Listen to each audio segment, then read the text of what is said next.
Hello guys, কেমন আছো তোমরা? আমিও ভালো আছি। তাই আজকে আমি দেখাবো আমার ইউটিউব চ্যানেলে কত সাবস্ক্রাইবার। চলো, আমি ইউটিউবে ঢুকতেছি, আমার অ্যাকাউন্টে ঢুকবো।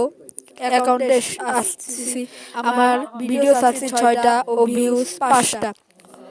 এখন আমি দেখবো আমার সবচেয়ে কোন ভিডিওতে বেশি ভিউজ উঠছে। আমি নিচে দেখতেছি, চল আমরা দেখতেছি 5,500 এই ভিডিওতে সবচেয়ে বেশি ভিউজ আছে। চল আমরা এআই স্টুডিওতে ঢুকবো। এআই স্টুডিওতে ঢুকে আমার ভিউজ 14,600 ভিউজ ও সাবস্ক্রাইবার 5টা ও আমার এই ভিডিওতে এই চ্যানেলে সবাই সাবস্ক্রাইব করবে ও লাইক কমেন্ট করবে। আমাকে অনেকে কমেন্ট করেছে, চলো দেখা যাক কমেন্ট। এক ভাই করছে, এগিয়ে